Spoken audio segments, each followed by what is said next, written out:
What's up, Airsofters? It's Copper with the Airsoft Outlaws out here at Fort Patton, playing some Independence Day themed games, getting our Independence Day game on.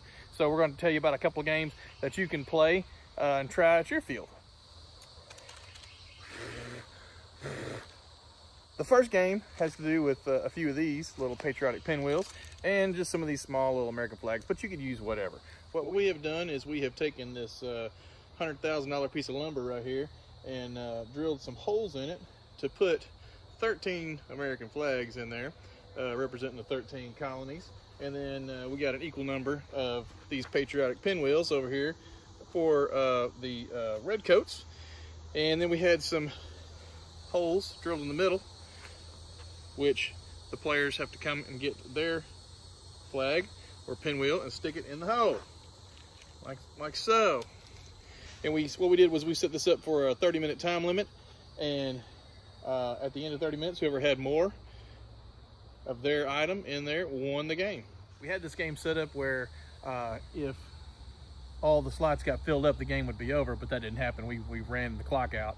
The redcoats actually ended up winning, so they're going to have a tactical advantage for the next game. Now, the way we played this so that it kept all the players engaged was a player could come over and take, just one item from their designated spot and put it in there, and that's it. Then they just have to switch to support and help their teammates get an item as well, so they can only do one. That was it. It got everybody involved, made folks, forced them to move and communicate and that sort of thing. So hopefully you'll be able to try this at your field.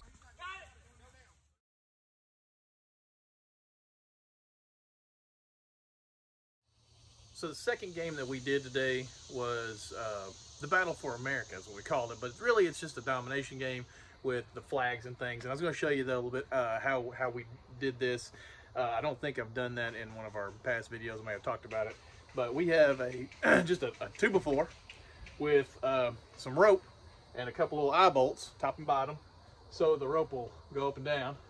And then we have some flags here that we've made out of just some of these little pieces of material that you can get like at Walmart, some for $1. Today we had a red one and a blue one, and we've got these little little clip things here where you can open it up, put it on the loop. It takes a little time. Player brings it down, changes the flag out to their team's color from red to blue, put it on the loop, close it up, hoist it up, that sort of thing. Boom. But you can play this with, use this to play domination, but we did today with the Battle for America. And the redcoats had it right to the very end, and then our patriots, our colonials, were able to take it away from them right there at like the last minute. So today, right now, we got a tie ball game. Next game I'm going to tell you about is the Battle for Yorktown.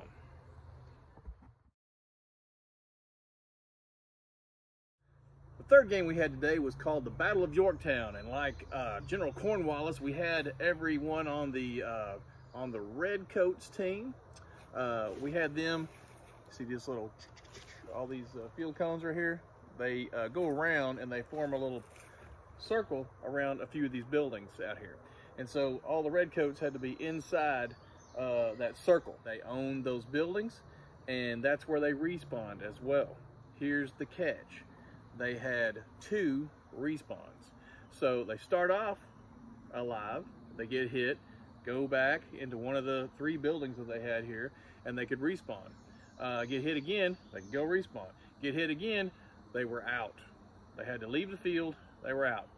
On the opposing team, we had the Patriots, the Colonials, and what the Colonials were doing was they had 3 different spawn points around, so they surrounded the redcoats, and they had unlimited respawns.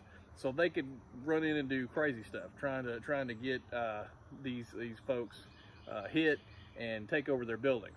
So there was 2 ways for the colonials to win. Either eliminate all of the redcoats, go through their 2 respawns, and they all get taken off the field, or they could take over all 3 of the buildings that the redcoats controlled. They could get colonial personnel into all 3 buildings, and then the game was over. It didn't matter where the redcoats were, if they were hiding or whatever. If they controlled all 3 buildings, that's it. Game over. Cornwallis surrendered to Washington's army.